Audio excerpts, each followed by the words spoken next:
ஹாய்ங்க. எங்களோட சித்தா ஜர்னியில் தமிழ் புக்ஸ் தான் நிறைய இருக்கும். அதில் ஒரு சில டாபிக் எங்களுக்கு புரியாமல், அதை பற்றி ஆழமாக தெரிஞ்சுக்க முடியாமல் நாங்கள் தேடும்போது எங்களுக்கு கிடைச்ச புக்ஸ் பற்றி உங்ககிட்ட ஷேர் பண்ணிக்க வந்திருக்கோம். இந்த மாதிரி கவலை உங்களுக்கு தேவையில்லை, ஏன்னா நீங்கள் நம்ம பேஜை ஃபாலோ பண்ணுறீங்க.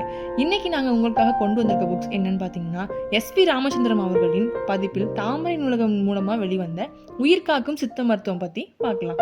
இந்த புக்கை நாங்கள் புரிஞ்சுக்கிற விதமாக 3 பார்ட்டை நாங்கள் பிரிச்சிருக்கோம்.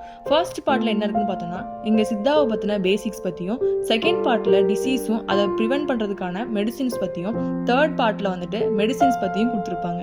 ஆமாங்க, மேலே சொல்கிற மாதிரி ஃபர்ஸ்ட் பார்ட்டில் பஞ்சபூதாஸ் பற்றியும், அட்டம சித்திகள் பற்றியும், உடற்கூறுகள் பற்றியும், நம்ம உடம்புல இருக்கக்கூடிய முக்குணங்களால் ஏற்படக்கூடிய நோய்கள் பற்றியும், நாடிகள் பற்றியும் மிக தெளிவாக சொல்லியிருக்காங்க.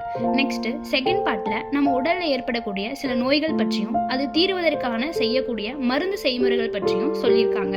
அந்த சில நோய்களில் ஃபர்ஸ்ட்டு பெண்களுக்கு ஏற்படக்கூடிய நோய்கள், அதாவது லேடிஸ்க்கு மென்ஸ்ட்ரல் டைமில் வரக்கூடிய பெயின் அண்ட் இர்ரெகுலர் பீரியட்ஸ் பற்றியும், ப்ரெக்னென்ட் லேடிஸ்க்கு அந்த 10 months வரக்கூடிய டிசீஸ் அண்ட் அதை எப்படி நம்ம சரி பண்ணலாம் அப்படின்றதுக்கான மெடிசின்ஸ் பற்றியும் சொல்லியிருக்காங்க. நெக்ஸ்ட்டு ப்ரெக்னன்சிக்கு அப்புறம் குழந்தைகளுக்கு வரக்கூடிய நோய்கள் பற்றியும், அவர்களுக்கு ஏற்படக்கூடிய தோஷங்கள் அதை எப்படி போக்கலாம் அப்படின்ற அதுக்கான மெடிசின்ஸ் பற்றியும் பாலவாகடனம் அப்படின்ற டாபிக் கீழே சொல்லியிருக்காங்க. நெக்ஸ்ட்டு குழந்தைகளுக்கு ஏற்படக்கூடிய 20 வகையான மாந்தத்திற்கான மருந்துகள் பற்றி சொல்லியிருக்காங்க. அப்புறம் கரப்பான் நோய் அப்படின்ற ஒரு வகை ஸ்கின் டிசீஸ் மற்றும் இதோட வகைகள் பற்றியும் அதற்கான மெடிசின்ஸ் பற்றியும் சொல்லியிருக்காங்க. சன்னி கழிச்சல் அதோட டைப்ஸ் பற்றியும் அதற்கான மெடிசின்ஸ் பற்றியும் சொல்லியிருக்காங்க. வாயில ஏற்படக்கூடிய அச்சர நோய்கள் பற்றியும், வைசூரி அப்படின்னு சொல்லப்படுற அம்மை நோய்கள் பற்றியும் சொல்லியிருக்காங்க.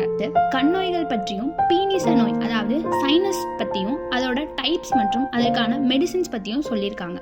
நெக்ஸ்ட் சுரநோய்களை 2 டைப்ஸாக பிரிச்சிருக்காங்க. அதாவது குழந்தைகளுக்கு வரக்கூடிய சுரநோய், பெரியவர்களுக்கு வர சுரநோய் அப்படின்னு தனித்தனியாக இந்த புக்கில் கொடுத்துருக்காங்க. நெக்ஸ்ட் ஆசன நோய்கள், எக்ஸாம்பிள் பைல்ஸ், ஃபிஸ்டுலா பற்றியும், குண்ம நோய்கள் அதாவது அல்சர் நோய் அதோட டைப்ஸ் மற்றும் அதற்கான மெடிசின்ஸ் பற்றியும் சொல்லியிருக்காங்க. நெக்ஸ்ட் முக்குற்றத்தால் வர நோய்கள், அதாவது வாத பித்த கப நோய்கள் பற்றியும் அதற்கான மெடிசின்ஸ் பற்றியும் சொல்லியிருக்காங்க. நெக்ஸ்ட் பல் செவி நோய்கள் பற்றியும், நீரிழிவு அதாவது டயபெட்டிஸ் பற்றியும், மேக நோய்கள் சொல்ற சிஃபிலிஸ் பற்றியும், சோகை அதாவது அனிமியா பற்றியும் இந்த புக்கில் கொடுத்துருக்காங்க. இப்போ நம்ம செகண்ட் பார்ட் பார்த்துட்டோம். இப்போ தேர்ட் பார்ட்டில் சித்தா மெடிசின்ஸை 2 டைப்ஸாக பிரிச்சிருக்காங்க. அதாவது இன்டர்னல் மெடிசன் 32, எக்ஸ்டர்னல் மெடிசன் 32. அதில் இந்த புக்கில் என்னென்ன மெடிசன்ஸ் பற்றி கொடுத்துருக்காங்க அப்படின்னு பார்த்தோம்னா, சூரணம், நெய், இலகம், மணப்பாகு, எண்ணெய், வடகம், மெழுகுகள், செந்தூரங்கள், பற்பங்கள், மாத்திரைகள், கட்டுக்கள், தைலங்கள் பற்றி தெளிவாக சொல்லியிருக்காங்க. இது மட்டும் இல்லாமல் விஷ